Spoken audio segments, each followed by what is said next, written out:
Good morning friends. तो आज हम अपने चैप्टर को आगे कंटिन्यू करते हैं।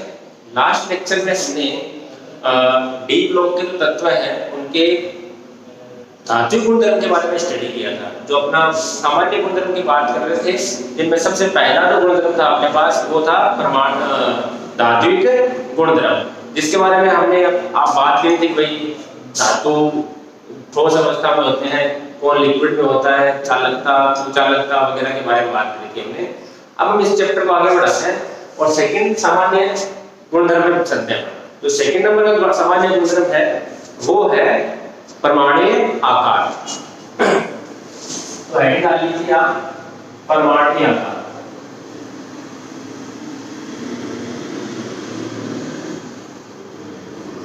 परमाणु आकार या परमाणु त्रिज्या, डी ब्लॉक के जो तत्व है उसके परमाणु आकार के बारे में डिस्कस करेंगे। ठीक है, तो ये परमाणु आकार है किस तरीके से एक आवर्त सारणी के अंदर लेफ्ट टू राइट में दाएं से बाएं करने पे किस तरीके से परिवर्तित होती है, और आप एक ग्रुप में ऊपर से नीचे आते हो तो किस तरीके से परिवर्तित होती है। तो सबसे पहले हम बात करेंगे 3D श्रेणी में आकार का परिवर्तन, है ना। तो हेडिंग डाल लीजिए 3D श्रेणी में आकार। ठीक है भाई, 3D श्रेणी में आकार की बात करते हैं। तो 3D श्रेणी के तत्वों में लिख देता हूं। सबसे पहले scandium, titanium, vanadium, chromium, manganese, iron, cobalt, nickel, copper और ये जिंक। 10 एलिमेंट है, हमने 10 का नाम लिख दिया। अब देखो इन 10 को हम क्या करते हैं, 3 हिस्सों में स्टडी करेंगे। ठीक है, 3 हिस्सों में डिवाइड करके स्टडी करेंगे। और जो आकार को डिसाइड करने के लिए जो अपने पास जो कारक है वो 2 कारक है मेनली, और वो ही अपने पास पहला तो ये है कि प्रभावी नाभिकीय आवेश, और दूसरा आपके पास परिरक्षण प्रभाव। तो आपको थोड़ा सा मैं समझा देता हूं प्रभावी नाभिकीय आवेश और परिरक्षण प्रभाव होता क्या है। जैसे समझना कि आपका एक परमाणु है, ये उसकी कक्षाएं। अब इसमें क्या है, बाह्यतम कोश के अंदर एक इलेक्ट्रॉन बैठा है, मैंने ड्रॉ कर दिया एक इलेक्ट्रॉन। इसके नाभिक के अंदर है तो जितने इलेक्ट्रॉन उतने ही प्रोटॉन, और अंदर वाले कुछ सेल के अंदर अंदर वाली जो कक्षाएं हैं उनके अंदर भी इलेक्ट्रॉन है। ठीक है, तो हमें समझना है कि प्रभावी नाभिकीय आवेश जिसको हम बोलते हैं जेड इफेक्टिव, ठीक है, और एक होता है आपके पास सिग्मा जिसको बोलते हैं परिरक्षण प्रभाव। ये किस तरीके से क्या क्या होता है देखो। प्रभावी नाभिकीय आवेश का मतलब क्या होता है कि नाभिक में उपस्थित प्रोटॉनों द्वारा बाह्यतम कोश में उपस्थित इलेक्ट्रॉन पर लगने वाला प्रतिकर्षण बल, सॉरी आकर्षण बल। ठीक है, तो देखो क्या है कि ये जो अपने पास प्रोटॉन है इन पर आवेश होता है धनात्मक, और जो इलेक्ट्रॉन है इस पे आवेश होता है ऋणात्मक। तो ये जो प्रोटॉन है वो क्या करेंगे, इस इलेक्ट्रॉन को अपनी तरफ खींचेंगे, यानी अंदर की तरफ खींचेंगे। ठीक है, ये अंदर की तरफ लगने वाला जो बल है इसको बोलेंगे हम जेड इफेक्टिव, प्रभावी नाभिकीय आवेश। ठीक है, और दूसरा जो बाहर की तरफ जो बल लगता है उसको बोलते हैं परिरक्षण प्रभाव, जिसको हम लिखेंगे सिग्मा जी। और ये किस तरीके से होता है, क्यों लगता है वो देखो। ये बाहर जो बाह्यतम कोश के अंदर जो इलेक्ट्रॉन बैठा है उस इलेक्ट्रॉन पर आंतरिक कोश में उपस्थित इलेक्ट्रॉनों द्वारा प्रतिकर्षण बल लगेगा। तो आप ये कह सकते हो ये तो हो गया एक प्रतिकर्षण बल, और ये हो गया आपके पास आकर्षण बल। ठीक है ना, प्रतिकर्षण बल तो लगेगा बाहर की तरफ और आकर्षण बल लगेगा अंदर की तरफ। अब देखो जैसे मान लो ये जो सिग्मा है परिरक्षण प्रभाव, अगर बाहर की तरफ लगने वाला बल हो गया कम और अंदर की तरफ जो बल लग रहा है खींचने वाला वो लग गया ज्यादा, तो क्या होगी, ये जो प्रोटॉन है इस इलेक्ट्रॉन को अंदर की तरफ खींच लेंगे। अंदर की तरफ खींचे तो इससे क्या होगा, परमाणु का आकार है वो हो जाएगा छोटा, पहली चीज। दूसरी चीज क्या है कि अगर प्रभावी नाभिकीय आवेश Z जो है वो परिरक्षण प्रभाव की तुलना में कम हो गया तो क्या होगा कि भाई जो परिरक्षण प्रभाव तो बाहर की तरफ लग रहा है बल वो हो जाएगा ज्यादा, जिससे परमाणु का आकार है वो क्या हो जाएगा, बढ़ जाएगा। बस इन 2 फैक्टर को हमें यहाँ पर चेक करना है। ठीक है, तो देखो क्या होता है, स्कैंडियम से लेकर मैंगनीज तक प्रभावी नाभिकीय आवेश जेड इफेक्टिव ये जो होता है परिरक्षण प्रभाव से अधिक होता है ना। अगर आप इधर से लेफ्ट टू राइट मूव करते हो तो प्रभावी नाभिकीय आवेश का मान बढ़ता है तो परिरक्षण प्रभाव का मान घटता है। अगर प्रभावी नाभिकीय आवेश बढ़ेगा तो इससे आकार क्या होगा, छोटा। यानी अगर आप लेफ्ट टू राइट जाओगे तो प्रभावी नाभिकीय आवेश बढ़ रहा है जिसके कारण परमाणु का आकार लगातार छोटा होता जाएगा। तो हमने यहाँ पर ये रिजल्ट लिख दिया, ये आकार इस तरीके से होगा। ठीक है, मैग्नीज का इन सब 5 के कंपैरिजन में सबसे छोटा हो गया। ठीक है, ये हम सबसे पहला रिजल्ट निकला। दूसरा क्या है, आयरन कोबाल्ट और निकल में चेक करना है। आयरन कोबाल्ट निकल में क्या होता है कि जो जेड इफेक्टिव होता है वो परिरक्षण प्रभाव के लगभग बराबर होता है। ठीक है, परिरक्षण प्रभाव के लगभग बराबर होगा तो इसका मतलब क्या है कि जो बाहर की तरफ लगने वाला बल है और अंदर की तरफ लगने वाला बल है वो क्या हो गया, तीनों के लिए, मतलब अगर आप इधर से इधर जा रहे हो तो क्या हो गया, तीनों के लिए समान। तो समान हो गया तो इसका मतलब बाहरी कोश का इलेक्ट्रॉन बाहरी कोश का परिणाम यही है।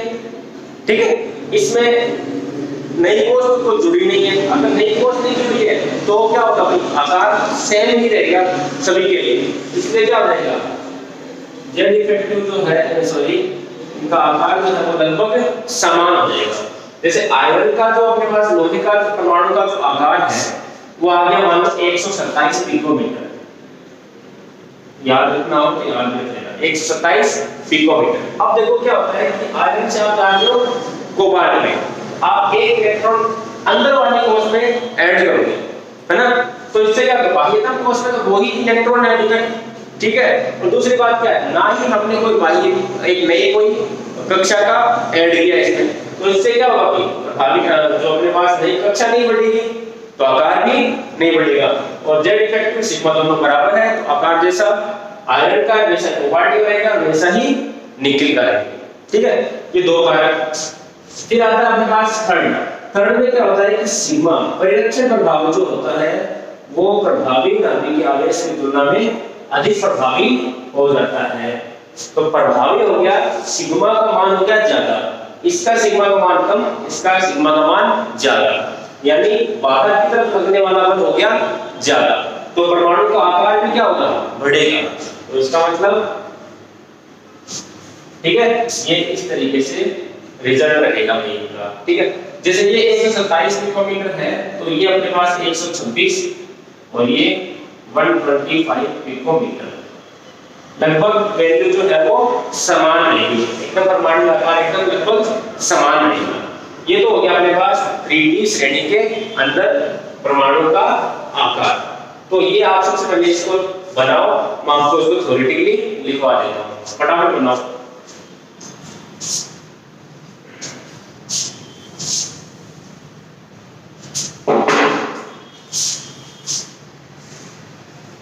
इसमें फर्स्ट पॉइंट डाल के लिखना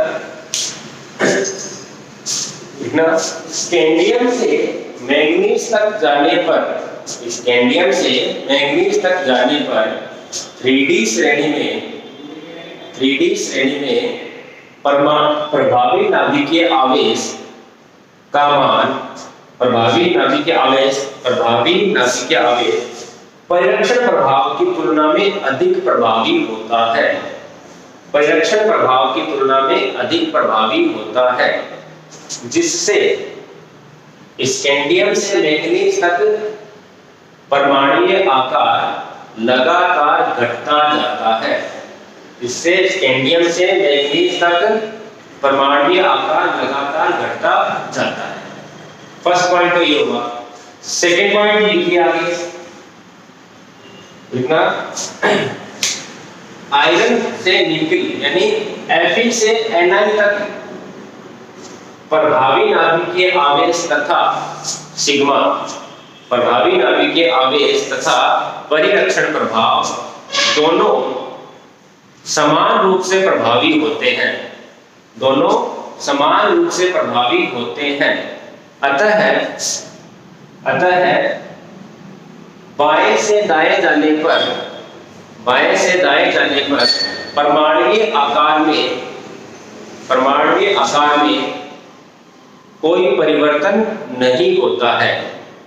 अतः FeCO तथा निकिल का परमाणुीय आकार लगभग समान रहता है। लगभग समान रहता है। थर्ड पॉइंट लिखना। थर्ड पॉइंट लिखो भाई, ये है थर्ड पॉइंट अपने पास। कॉपर से जिंक तक जाने पर, कॉपर से जिंक तक जाने पर परिरक्षण प्रभाव प्रभावी नाभिकीय आवेश की तुलना में अधिक प्रभावी हो जाता है। प्रभावी नाभिकीय आवेश की तुलना में अधिक प्रभावी हो जाता है, जिससे परमाणुीय आकार कॉपर से जिंक तक लगातार बढ़ता जाता है। कॉपर से जिंक तक जाने पर परिरक्षण प्रभाव प्रभावी नाभिकीय आवेश की तुलना में अधिक प्रभावी होता है, जिससे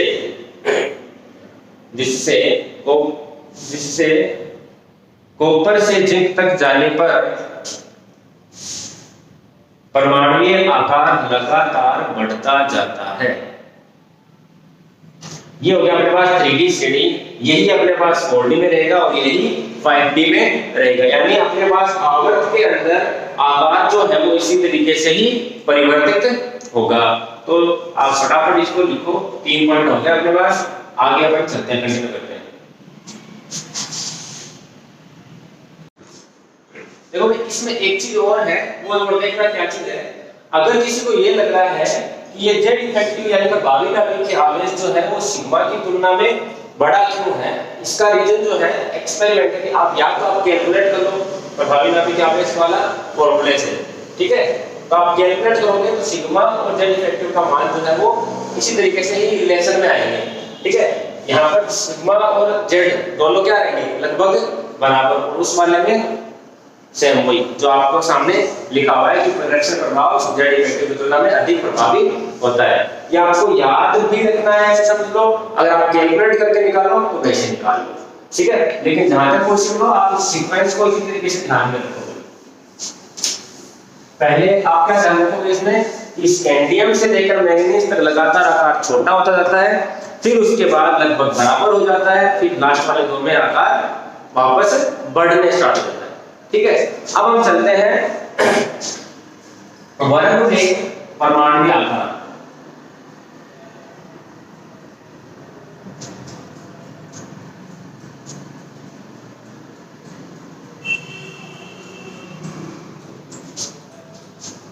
वर्ग का मतलब क्या हो गया कि अगर आप ऊपर से नीचे जाते हो तो परमाणुीय आकार में किस तरीके से परिवर्तन होगा।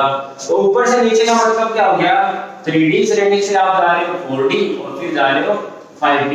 जैसे स्कैंडियम विच इट्रियम और फिर लैंथेनम।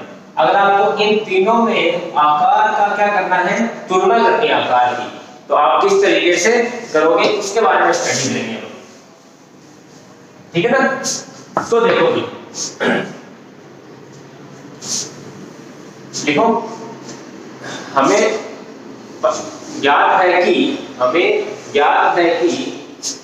यदि एक वर्ग में ऊपर से नीचे जाते हैं तो परमाणुीय आकार लगातार बढ़ता है। ऊपर से नीचे जाते हैं तो परमाणुीय आकार लगातार बढ़ता जाता है, क्योंकि एक आवर्त से दूसरे आवर्त में जाने से एक नई कक्षा जोड़ी जाती है, जिसके कारण परमाणुीय आकार बढ़ जाता है। ये लिखो, फिर आगे देखते हैं, ठीक है। जैसे 3D, 4D और 5D श्रेणी के तत्व, ठीक है। इन सब के आकार का हमने कंपैरिजन करना है, इनका किसका आकार छोटा होगा किसका बड़ा होगा, ठीक है। तो उससे पहले देखो भाई मैं आपको एक चीज बता रहा हूं, वो है स्क्रीनिंग इफेक्ट, यानी परिरक्षण प्रभाव का क्रम, ठीक है ना। लिखना आप नीचे लिखना देख लाइन से, उपकोषों में परिरक्षण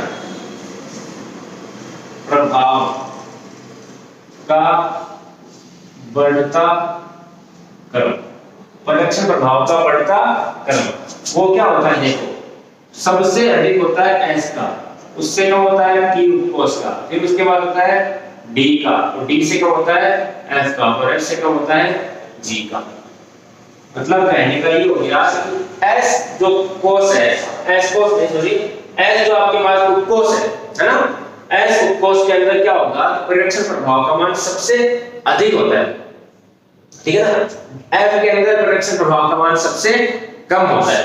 परिरक्षण प्रभाव कम होने का मतलब क्या हो गया कि बाहर की तरफ जो धक्का लग रहा है वो हो गया कम, ठीक है, यानी ये बाहर की तरफ कम धक्का लगा। अगर F उपकोष के अंदर कोई इलेक्ट्रॉन बैठा है तो उस पर बाहर की तरफ वो जो इलेक्ट्रॉन है वो अपने से बाहर की तरफ स्थित किसी कक्षा में उपस्थित इलेक्ट्रॉन पर परिरक्षण प्रभाव का मान कम लगाएगा। परिरक्षण प्रभाव कम लगाएगा मतलब क्या हो गया कि भाई ये अंदर वाली एक कक्षा हो गई, इसके बाहर एक कक्षा और है, ठीक है। ये अंदर वाली कक्षा के अंदर है एक इलेक्ट्रॉन और एक ये है बाहर वाली के अंदर, ठीक है। तो ये क्या करेगा, ये मान लो F उपकोष में बैठा है, F उपकोष के अंदर बैठा हुआ इलेक्ट्रॉन जो बाहर वाले के उपस्थित इलेक्ट्रॉन है ना उनको प्रतिकर्षित कम करता है, ठीक है ना, क्योंकि इसका परिरक्षण प्रभाव का मान कम होता है, ठीक है। तो आप सबसे पहले ये लिखो, ठीक है ना। अब देखो क्या होता है कि अगर ये बाहर की तरफ धक्का कम देगा तो परमाणु आकार पे फर्क क्या पड़ेगा, परमाणु आकार घटेगा, यानी बाहर की तरफ धक्का कम लग रहा है तो इलेक्ट्रॉन कहां की तरफ आएगा, अंदर की तरफ, किसके कारण, प्रभावी नाभिक के आवेश के कारण, ठीक है। और ये है जो F उपकोष है वो N-2 F सबसेल के अंदर होता है, यानी बाह्यतम कोष, फिर उसके अंदर एक और कोष, फिर उसके अंदर एक और कोष, इस कोष वाले इलेक्ट्रॉन के कारण होता है। और यह वाला ये जो वाला जो कोष होता है ये 5d के श्रेणी के अंदर आता है, ठीक है, जिसे हम बोलते हैं लेंथेनाइड संकुचन। लेंथेनाइड संकुचन के कारण क्या होता है कि भाई आकार जो है 5d श्रेणी के तत्वों का वो छोटा हो जाता है, ठीक है। तो ये इसे परिरक्षण प्रभाव का बढ़ता हुआ क्रम है। सबसे अधिक परिरक्षण प्रभाव क्या होगा, यानी बाहर की तरफ धक्का देने वाला कौन सा होगा, S उपकोष। अगर S उपकोष के अंदर कोई इलेक्ट्रॉन बैठा है तो वो बाहर उपस्थित किसी इलेक्ट्रॉन पर अधिक परिरक्षण प्रभाव लगाएगा, मतलब उसको और अधिक बाहर की तरफ धकेलेगा। अगर कोई F के अंदर बैठा है तो वो उसको बाहर की तरफ कम धकेलेगा, तो अगर बाहर की तरफ कम धकेलेगा तो आकार में वृद्धि नहीं होगी, ठीक है। तो इसको आगे बढ़ाता हूं मैं, लिखो आगे लिखो, लिखो 3D श्रेणी से 4D श्रेणी में जाने पर, 3D श्रेणी से 4D श्रेणी में जाने पर एक नए कोष को जोड़ा जाता है जिससे परमाणु आकार बढ़ता है, जिससे परमाणु आकार बढ़ता है। इसी प्रकार 4D श्रेणी से 5D श्रेणी में जाने पर भी एक नई कोष जोड़ी जाती है जिससे परमाणु आकार और बढ़ जाता है, जिससे परमाणु आकार और बढ़ जाता है। लिख दिया, लिखना। परंतु यह प्रभाव केवल डी ब्लॉक के प्रथम वर्ग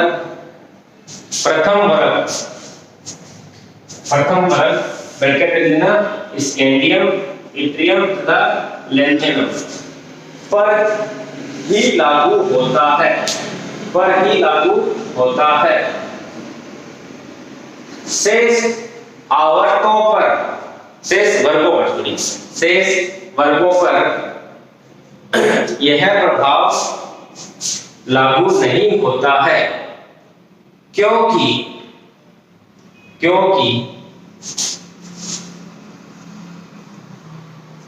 4D श्रेणी से 5D श्रेणी में जाने पर, 4D श्रेणी से 5D श्रेणी में जाने पर लैंथेनाइड संकुचन उत्पन्न होता है, लैंथेनाइड संकुचन उत्पन्न होता है, जिससे 5D श्रेणी के तत्वों का आकार, जिससे 5D श्रेणी के तत्वों का आकार 4D श्रेणी के तत्वों के आकार के लगभग बराबर हो जाता है। 5D श्रेणी के तत्वों का आकार 4D श्रेणी के तत्वों के आकार के लगभग बराबर हो जाता है। अतः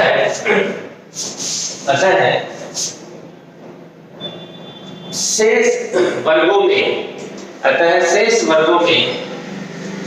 परमाणुीय आकार का क्रम निम्न प्रकार होता है।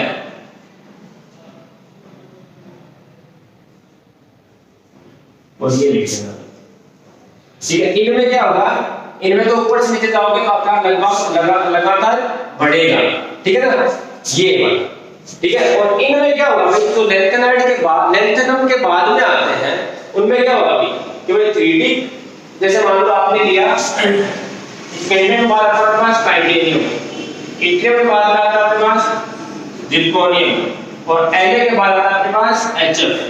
अगर आप इनमें आकार की तुलना करोगे तो क्या होगा कि भाई ये हो गया 3D श्रेणी का, और ये हो गया 4D का, और ये हो गया 5D श्रेणी का, ठीक है।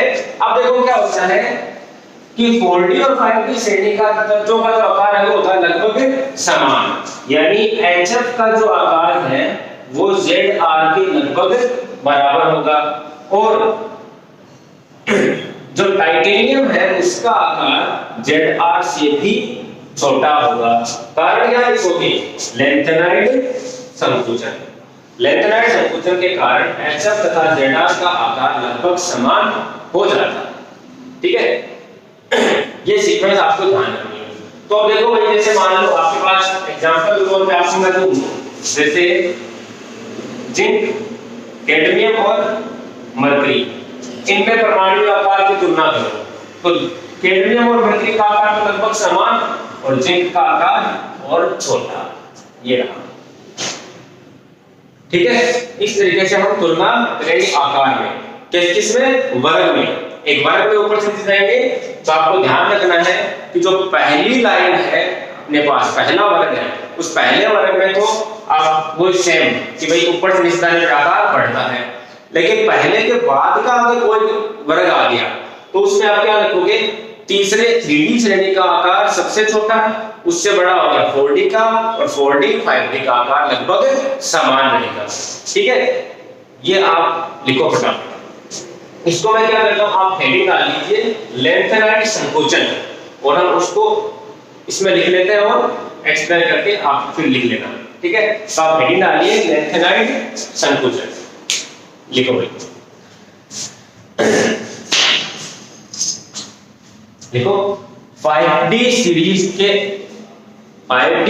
में लैंथेनम के पश्चात HF तक जाने से पहले F ब्लॉक के 14 परमाणु या तत्व, F ब्लॉक के 14 तत्व उपस्थित होते हैं, जिनके कारण यदि इलेक्ट्रॉनिक विन्यास लिखा जाता है तो N-2 F उपकोष में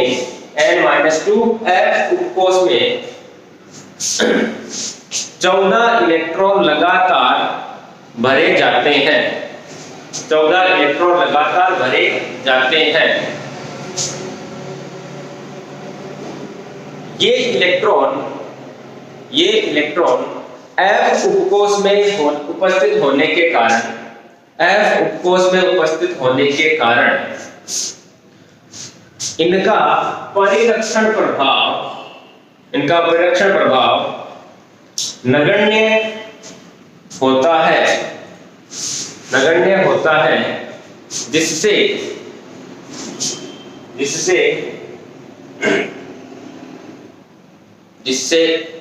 इसके इन तत्वों के पश्चात उपस्थित तत्वों का प्रभावी नाभिकीय आवेश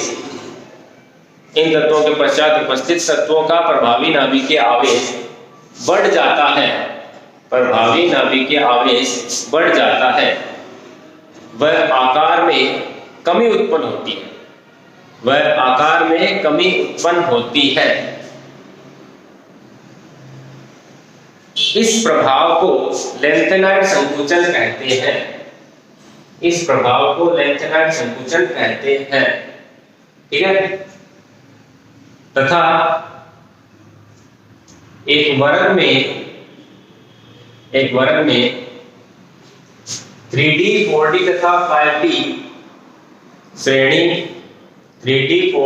5D श्रेणी तत्वों का आकार निम्न प्रकार परिवर्तित होता है। ठीक है भाई, ये देखो फटाफट।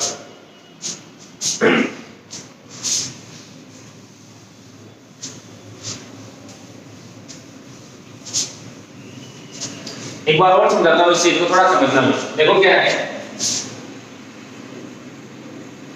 जैसे 5D श्रेणी का तत्व है, यानी छठे आवर्त के अंदर उपस्थित होगा, यानी 6 अपने पास इसके अंदर उपस्थित होगी। 1 2 3 4 5 और ये 6, लास्ट 6। ठीक है भाई। अब देखो एक इलेक्ट्रॉन बैठा है मान लो इसके अंदर। ठीक है, बाह्यतम कोश के अंदर वैसे बहुत सारे इलेक्ट्रॉन होंगे, लेकिन हम एक इलेक्ट्रॉन पर फोकस करते हैं। ठीक है। अब जैसे लेंथ है ना L, ठीक है 57, उसके बाद आता है HF जो कि होता है 72, लेकिन बीच में 14 एलिमेंट हो जाते हैं जो कि है F ब्लॉक के 14 एलिमेंट या तत्व है। अब अगर इन दोनों के बीच में 14 तत्व आ गए तो उनके कारण क्या होंगे, 14 प्रोटॉन भी होंगे और 14 इलेक्ट्रॉन भी होंगे। ठीक है, तो वो किस तरीके से होंगे देखो। तो देखो ये जो 14 इलेक्ट्रॉन और 14 प्रोटॉन आएंगे, प्रोटॉन तो कहां जाएंगे, सारे इसके अंदर भरते जाएंगे, 14 प्रोटॉन आ गए। ठीक है, लेकिन इलेक्ट्रॉन कहां आएंगे, इलेक्ट्रॉन आएंगे तो F सबसे नहीं है ना, ये F उपकोष ये है अपने पास। देखो बताता हूं, ये हो गया अपने पास n = 1, n = 2, n = 3, n = 4, n = 5 और n = 6। तो आपके पास 6 हो गई। छठे आवर्त के अंदर उपस्थित परमाणु है। ये तो HF जो होगा वो इस आवर्त में उपस्थित होगा। ठीक है, लेकिन इससे पहले 14 इलेक्ट्रॉन हमने किसमें भरने पड़ेंगे, इसमें नहीं, इसके अंदर हमें 14 इलेक्ट्रॉन इसके अंदर भरने पड़ेंगे। और वो 14 इलेक्ट्रॉन कौन से वाले के हैं, F उपकोष के। अब F उपकोष के जो इलेक्ट्रॉन है इनका परिरक्षण प्रभाव जो होता है वो नगण्य के बराबर होता है, बहुत ही कम होते हैं। तो देखो अब ये अंदर उपस्थित है 14 इलेक्ट्रॉन, ये क्या करेंगे, इस बाहर वाले इलेक्ट्रॉन को बाहर की तरफ धक्का लगाएंगे, लेकिन इनका बाहर की तरफ धक्का लगाने का जो सीक्वेंस की ताकत जो है वो बहुत ज्यादा कम है। तो बहुत ज्यादा कम हो गया तो इसका मतलब क्या है, ये इलेक्ट्रॉन जहां है वहीं पड़ा है। ठीक है, ऐसा मान सकते हैं कि बाहर की तरफ धक्का नए के बराबर लगा है, तो क्या हो जाएगा, इलेक्ट्रॉन जहां है वहीं पड़ा है। ठीक, लेकिन देखो 14 इलेक्ट्रॉन अगर आपने यानी इस कोश के अंदर अगर आपने डाले हैं तो क्या होगा, 14 प्रोटॉन भी तो आपको नाभिक के अंदर डालने पड़ेंगे। तो 14 प्रोटॉन जो है वो क्या करेंगे, इस इलेक्ट्रॉन को अपनी तरफ खींचेंगे उन पे तो कोई रिडक्शन प्रभाव का रूल लागू होता नहीं, तो क्या करेंगे वो इस इलेक्ट्रॉन को अपनी तरफ खींच लेंगे वो। तो अगर इस पर प्रभावी नाभिक के आवेश बढ़ जाएगा तो आकार क्या हो जाएगा, घट जाएगा, ठीक है ना, आकार ये घट जाएगा। लेकिन HF और HF के आगे वाले जो तत्व हैं हम इस प्रकार नहीं बढ़ रहे हैं, हम कर रहे हैं बात ऊपर से नीचे की, ठीक है ना, हम इसकी तुलना इससे नहीं कर रहे, इस इनमें और इनमें तुलना नहीं कर रहे हैं। अभी हम तुलना कर रहे हैं HF से ऊपर जो तत्व है उसके बारे में, यानी HF से ऊपर आपके पास ZR, ठीक है ना, उन दोनों में तुलना कर रहे हैं। तो क्या होगा, यहाँ इस F ब्लॉक के 14 तत्वों के कारण HF का आकार ZR की तुलना में क्या हो जाता है, छोटा, ठीक है ना। तो इसीलिए हमने छोटा भी बोल क्या कहते हैं, प्रभावी नाभिक के आवेश बढ़ने से क्या हो जाता है 5D श्रेणी का तत्व है। देखो एक्चुअल में क्या होता है 4D श्रेणी, यानी इस ये लास्ट वाले से लगा दो आप, लास्ट वाले लगा दी, यानी 4D का मतलब क्या हो गया 5वें आवर्त में उपस्थित परमाणु का इलेक्ट्रॉन, ठीक है। अब छठे में आएंगे तो क्या होगा, एक आवर्त और जुड़ गया, ठीक है, आवर्त जुड़ गया इसका मतलब आकार तो बढ़ गया, ठीक है, आकार बढ़ गया। लेकिन इस बढ़े हुए आकार को क्या कहता है, ये जेड इफेक्टिव जो है ना प्रभावी नाभिक के आवेश को क्या करता है, अपनी तरफ खींच के छोटा कर देता है। छोटा करने का मतलब क्या होगा, अब इसको ये लगभग इसके बराबर है, तो इसके बराबर लेने का क्या होगा, यानी ZR तो है इस कक्षा के अंदर,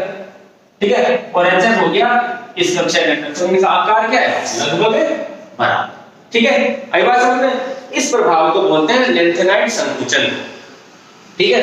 अब एक चीज और समझ लो, देखो जैसे भाई ये तो हो गया हमारे पास चौथा और ये हमारे पास छठा, ठीक है। लेकिन परमाणु कौन सा ले रहे हैं, Na और उससे ऊपर ले रहे हैं हम इट्रियम, ठीक है, और उससे ऊपर ले लेते हैं हम स्कैंडियम, ठीक है। अभी हम 4D और 5D श्रेणी के तत्वों में आकार की तुलना करते हैं। तो देखो भाई Na जो है वो क्या होगा, Na आएगा इस चौथे, इसमें आएगा इस पांचवें में, छठे आवर्त में Na आ गया इस छठे के अंदर लेंथेनम, ठीक है। इससे पहले इसके इट्रियम है वो क्या होगा, इट्रियम भी आएगा इसके अंदर, ये मान लो इट्रियम, और यहाँ कौन होगा स्कैंडियम, ठीक है। अब हुआ क्या कि लेंथेनम का जब इलेक्ट्रॉनिक विन्यास लिखा तो इस सेल यानी इस कक्षा के अंदर ये जो 14 इलेक्ट्रॉन हमने भरे थे वो नहीं भरने पड़े। अगर नहीं भरने पड़ेंगे तो क्या होगा भाई, आकार में कोई परिवर्तन नहीं होगा, ना तो ये जेड इफेक्टिव बढ़ेगा ना ही घटेगा। देखो अगर आप Na का इलेक्ट्रॉनिक विन्यास लिखोगे तो यहाँ पर ना तो आप 14 इलेक्ट्रॉन लिखोगे, 14 इलेक्ट्रॉन नहीं लिखे तो इसका मतलब क्या हो गया कि बाहर की तरफ पोटेंशियल प्रभाव जो लग रहा है वो तो लगना नहीं है, ठीक है। तो इसका मतलब ये हो गया कि भाई ये जहां है वहीं रहना चाहिए, नहीं वहां नहीं रहेगा। परमाणु के अंदर नाभिक के अंदर 14 प्रोटॉन भी तो नहीं ऐड हुए, अगर 14 प्रोटॉन ऐड नहीं होंगे तो परमाणु का आकार भी तो नहीं घटेगा, जैसा हम चाह रहे थे कि ऊपर से नीचे जाने पर ये जो है नई कक्षा ऐड हो गई तो कक्षा बढ़ी गई ना, कक्षा बढ़ गई तो आकार बढ़ेगा। तो इसका मतलब क्या हो गया, ये आकार इस तरीके से बढ़ जाएगा। लेकिन ये लागू किन में होगा, खाली इसके अंदर स्कैंडियम, इट्रियम और लेंथेनम।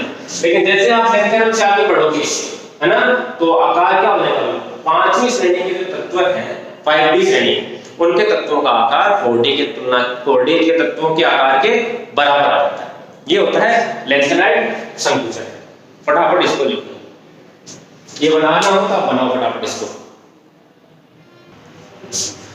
ये अपने पास परमाणु आकार का सीक्वेंस है, मैं आपको 1 मिनट में वापस रिवाइज करवा देता हूँ। सबसे पहले हमने परमाणु आकार में 3D श्रेणी के तत्वों का आकार की तुलना की थी कि स्कैंडियम से मैग्नीज तक जाने पर पहले का आकार घटता है, फिर FeCO और निकल का आकार लगभग बराबर रह जाता है, फिर आकार वापस बढ़ जाता है।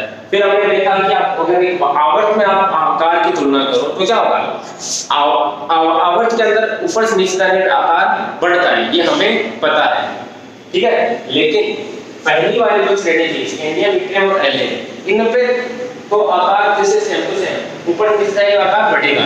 लेकिन Na से आप जैसे आगे वाले परमाणु पे जाते हो तो लेंथेनाइड संकुचन के कारण क्या हो जाता है, चौथी श्रेणी और 5वीं श्रेणी के तत्वों का आकार लगभग बराबर हो जाता है। इसको हम लेंथेनाइड संकुचन कहते हैं।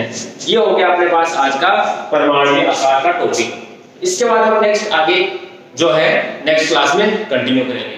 तब तक के लिए बाय।